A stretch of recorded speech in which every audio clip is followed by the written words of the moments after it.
You ever played a 90s fighting game? The kind where the balance is so busted that it feels less like a competition and more like a fever dream? Where the game's neutral might as well be called the game's chaos? Now imagine being the poor, honest character that's been dropped into that arena of insanity. That character is Khan, from JoJo's Bizarre Adventure, Heritage for the Future.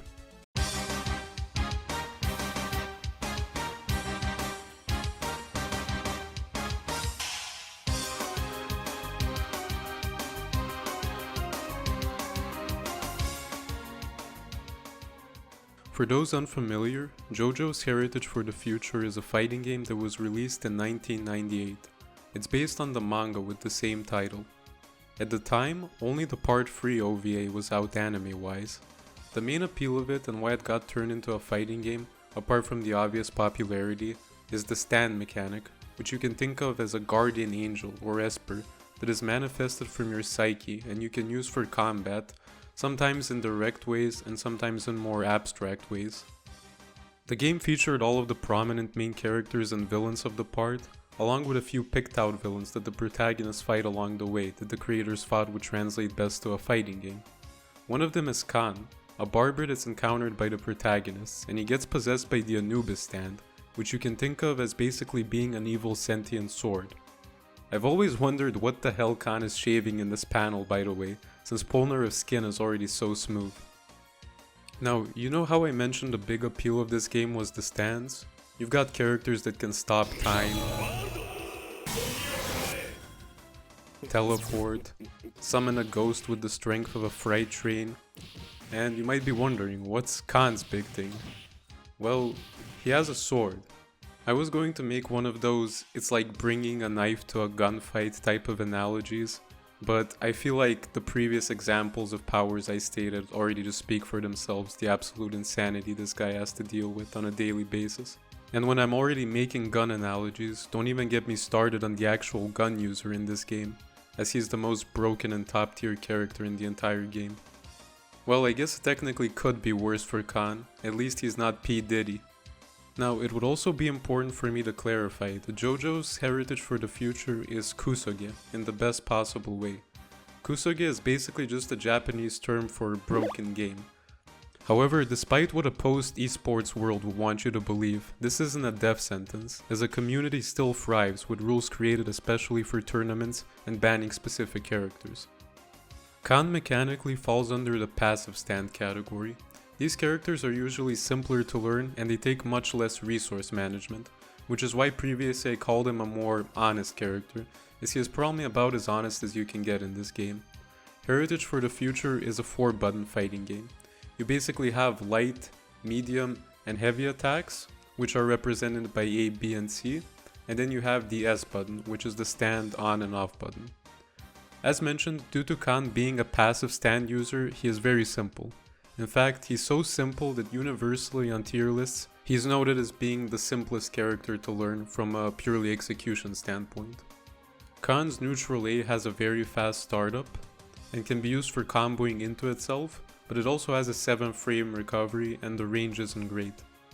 His neutral B is a nice vertical slash tool and it can combo into super along with Kara cancel properties, but if you don't cancel it into a super, you will be at a disadvantage as it's minus on hit.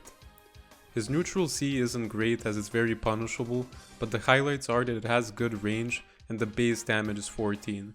It also has a follow-up. But when you really start playing Khan is when you start spamming down A. This 4-frame startup move is arguably one of the most important parts of Khan's game plan and can combo not just into other moves, but also into itself. His down B is generally worse, but is nice for meter gain. Khan's down C is a sweep move that does a hard knockdown if the character is standoff, but sadly you can't cancel it.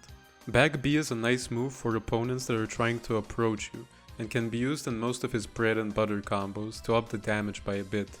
It can be tricky to punish. Khan's throw also isn't really that good, but it's not the worst in the game.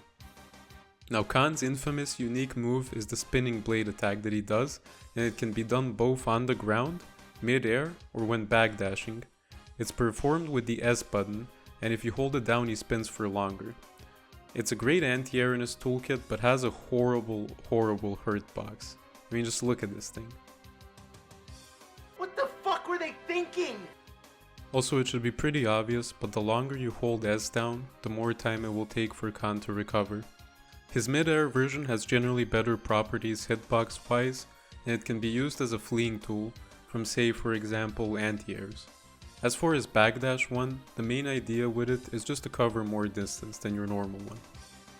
Khan has a Dragon Punch equivalent as well, and it is this move that's called the Instant Kill Slash.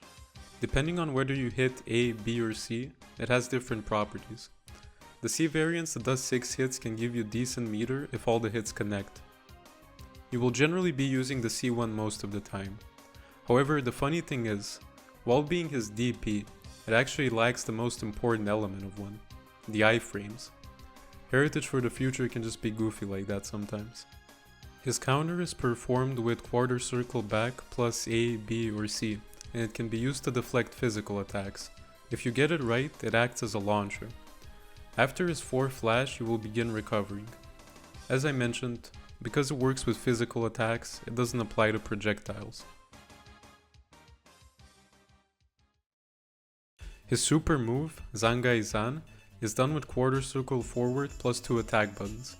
It has good iframes and distance, but generally isn't that good due to the very easy telegraph being avoidable without much difficulty, and it's difficult to combo into all the time, and just generally isn't a very safe move. Another special move he has is the Ichi Taito. This is the one that you'd actually want to use, since you can combo into it from normal moves. It causes a hard knockdown, and you have good Okizeme after said knockdown. It also isn't punishable like the previous one. A good thing about Khan is, well, this is Heritage for the Future after all, and in the time it takes an average stand-on character to perform one of their bread and butter combos, your friends will have started both careers and a family. Khan luckily is pretty easy and his combos aren't that insane. His bread and butter combo generally just consists of you doing usually free down A, and then you basically charge, do forward A, and then DP. Now there is technically a harder link variant you can do, where between the down A and the charge, you can actually do the back B, which I mentioned previously. However, I think a lot of beginners stick to this easier variant. A big part of the trick is actually holding down back, as opposed to just down. And this is basically just done so that it helps with the charge, and then also you won't accidentally let out the counter attack, which I also mentioned previously. Doing the C variant of the Dragon Punch move can also completely crush a stand-on opponent, so that's also a pretty nice combo. He also has an anti-air combo, which is basically just neutral B and then Dragon Punch. Now if you start delving very deeply, you might hear of the Forbidden Khan Jutsu, but in general that's considered something very hardcore, and despite some tight links that he has a lot less to deal with than most of the characters in Heritage for the Future. Now you're probably wondering by this point, what is this cult I am talking about surrounding Khan, and how do people wander into it? So the way it usually starts is, you get into the game after experiencing part 3. Obviously you want to play Dio and do some cool time stop stuff. Then you engage with someone in the community and they start giving you that scary numpad notation and start explaining how Dio actually is horrible for beginners due to having so many useless tools in his kit and needing a deeper understanding of the game to play him. Then you'll get recommended a few more beginner characters, and this is where they try to get you with Khan, as he is the simplest character in the entire game. There's gonna be countless memes, explanations and shitposts that will make you believe he is the most broken character in the game. And just like any cult, they have ammunition. One reason people gravitate to Khan a lot is, as you've noticed, he's an underdog character in all of this, and humans psychologically like this. But another big thing is moments like this. This is a video from Ceekos that he uploaded to his channel, where he goes and wins a whole tournament just using Khan. Just so you understand how crazy this is, the tournament had a Kakyoin player. Just look at the discrepancy between these two. And yeah, this tournament never fails to get me hyped.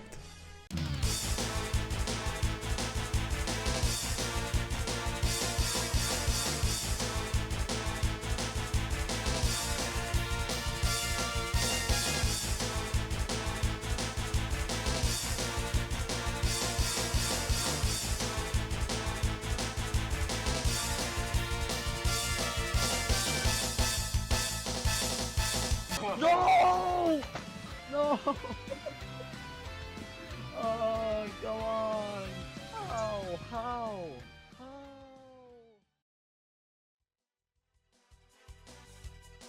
So now, after you've seen all of that, do you want to be a disgusting Kakuin pleb, pretending to be scheming some 4D chess, or even worse, a vanilla ice tandem masher, just turning into a big meatball and rolling around the screen, hoping you accidentally win, and not even offer the courtesy of a rematch if you do get a lucky win? Or do you want to play the true best character in Heritage for the Future? I leave that battle of based and cringe up to you.